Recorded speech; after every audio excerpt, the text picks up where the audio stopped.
कृष्णा सिंह नाम है तो यहाँ के हमारे बड़ भाई है तो यहाँ के मलकिनी भौ जाई पानी भरे चलनी रे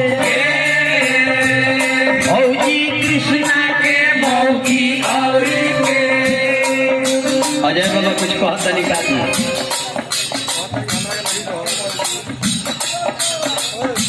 विकी भैया के मलकिनी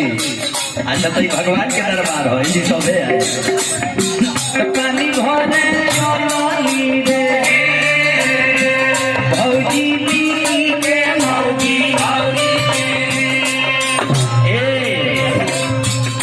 रानी तो का भई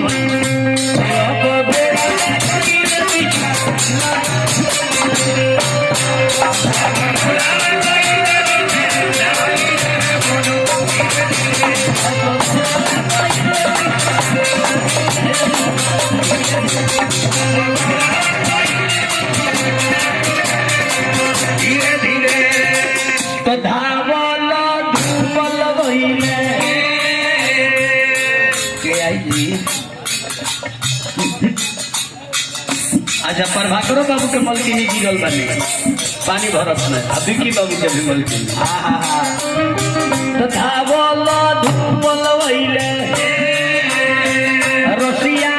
जय रसिया रसिया दिली रसिया और एक आदमी आई कुछ कहता भइले रसिया रसिया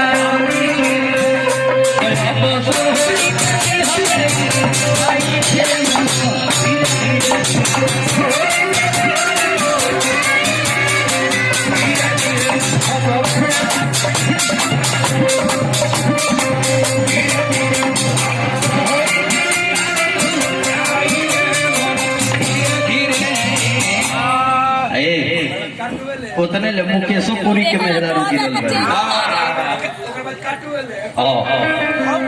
उनका के क्यों उठावो तो धावल धूपल भइले रसिया बिकी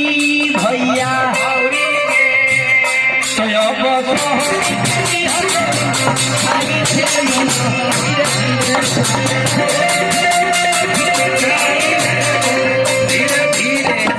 अभी के नाम रहा धनी शिवनाथ शिव नारायण पुरी पुरी बहन के नाम प्रभावती हो अच्छा तो हमारा आधार कार्ड बनाओ के बताए को ना अच्छा गरिया करा अच्छा अच्छा शिव नारायण पुरी जी तो पानी भरे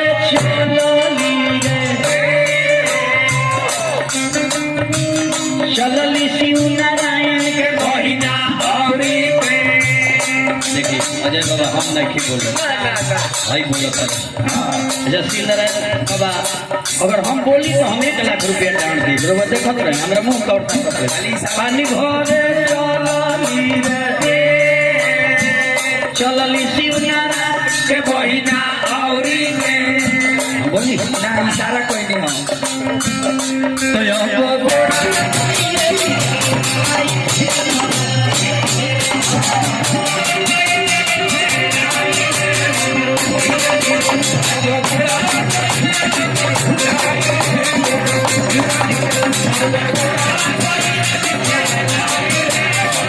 धीरे धीरे तथा बोल भइले के आई रसिया बिकी जी रसिया और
हेलो कहता नहीं किया जोरना